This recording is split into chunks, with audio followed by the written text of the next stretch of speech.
नमस्कार। प्रार्थना करने के बाद जोड़ों का संचालन, जिसको संधिलज चालन क्रिया या शिथिलीकरण कहते हैं।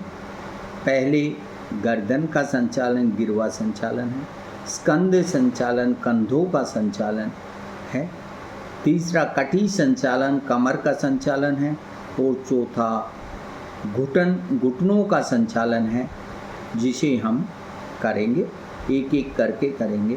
गिरवा संचालन 4 भागों में है, जिससे में पहला भाग ठोड़ी को श्वास लेते हुए ऊपर की तरफ ले जाना और वापस श्वास निकालते हुए ठोड़ी को नीचे टिकाना, ये पहला भाग है। दूसरा, इसे 2 बार करेंगे। दूसरा जो भाग है वो गर्दन कान को जो है दाएं कंधे की तरफ ले जाना, सिर को झुकाते हुए कंधे की तरफ, और कंधा नहीं उठेगा। ये श्वास निकालते हुए लेके जाएंगे, श्वास लेते हुए सामान्य स्थिति में जाएंगे और श्वास निकालते हुए फिर बाईं तरफ जाएंगे और फिर सामान्य स्थिति में श्वास लेते हुए वापस आएंगे। यह एक प्रक्रिया हुई, इसे भी 2 बार करेंगे। तीसरी प्रक्रिया है गर्दन की। गर्दन को सीधा रख के ठोड़ी को दाएं कंधे की तरफ श्वास निकालते हुए ले जाएंगे और ठोड़ी और कंधा एक सिद्ध में हो जाएगा।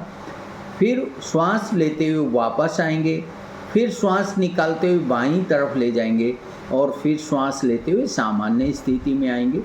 यह है एक चक्करवा, इसे भी 2 बार करेंगे। ये तीसरा भाग हो गया। चौथे में ठोड़ी को बिल्कुल सीने पे टिका देंगे और क्लॉकवाइज श्वास लेते हुए ऊपर की तरफ और श्वास निकालते हुए नीचे की तरफ। जब ये एक चक्कर पूरा हो जाता है तो गर्दन को श्वास सामान्य स्थिति में लाएंगे और श्वास लेते हुए ठोड़ी को ऊपर उठाएंगे, श्वास निकालते हुए वापस सीने की तरफ लाएंगे और दबाएंगे। यह एक चक्कर हुआ, इसे 2 बार करेंगे। गर्दन के ये 4 भाग हुए। इसे हम बैठकर और खड़े होकर दोनों तरह से कर सकते हैं। पहले मैं आपको बैठ के बता रहा हूँ, ध्यान से देखिए, और फिर मैं आपको खड़े होके बताऊँगा। इसे ध्यान से समझने की कोशिश करें। सबसे पहले कमर पे हाथ रखें, दोनों पैरों में लगभग 2 या 3 इंच का गैप रख के सीधे खड़े हों, जिसे ताड़ासन भी कहते हैं। अब श्वास लेते हुए धीरे धीरे सर ठोड़ी को ऊपर उठाना है,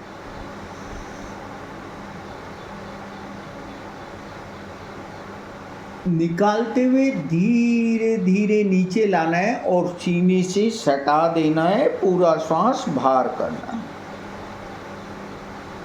फिर श्वास लेते हुए सामान्य स्थिति में आना है। ये एक चक्कर हुआ, इसे 2 बार करना है। अब धीरे धीरे कान को दाएं कंधे की तरफ श्वास निकालते हुए ले जाना है। फिर श्वास लेते हुए सामान्य स्थिति में आना है। फिर श्वास निकालते हुए बाईं तरफ ले जाना है।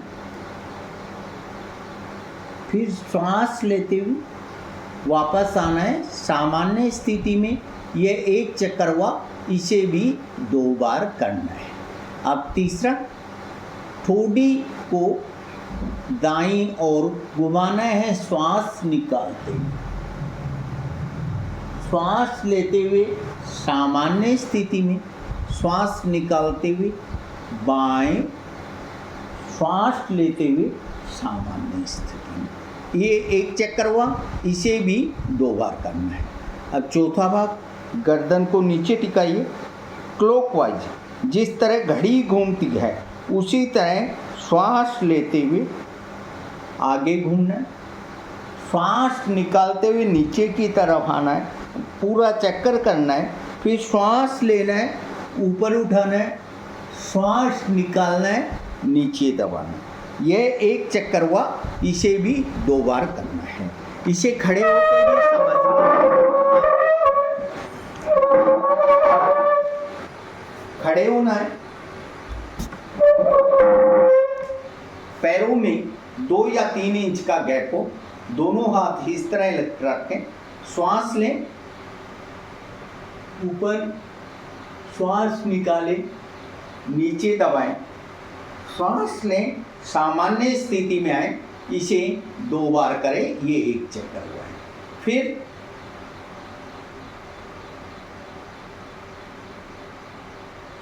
श्वास लेते हुए सीधे सामान्य स्थिति में, निकालते हुए बाईं तरफ, श्वास लेते हुए सीधे, इसे भी 2 बार करना है, एक चक्कर हुआ। अब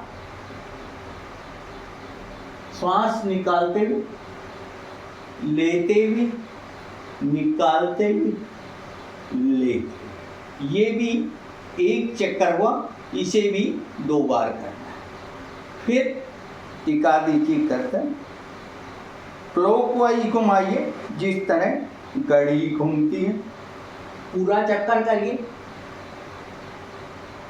वापस ऊपर, फिर नीचे, ये एक चक्कर हुआ, इसे 2 बार करिए और इसके घड़ी के विपरीत दिशा में भी इसे करिए। अब मेन सावधानियां क्या हैं, जितना संभव हो गर्दन को उतना ही घुमाएं, कंधे स्थिर रखें, बहुत आराम से करें, विपरीत दिशा में अवश्य करें। जिनको सर्वाइकल स्पॉन्डिलोलाइटिस हो या अधिक उम्र हो वो नहीं करें और इसे उचित मार्गदर्शन में ही करें। धन्यवाद। अब हम अगला आपको स्कंद संचालन बताएंगे अगली स्लाइड में। धन्यवाद।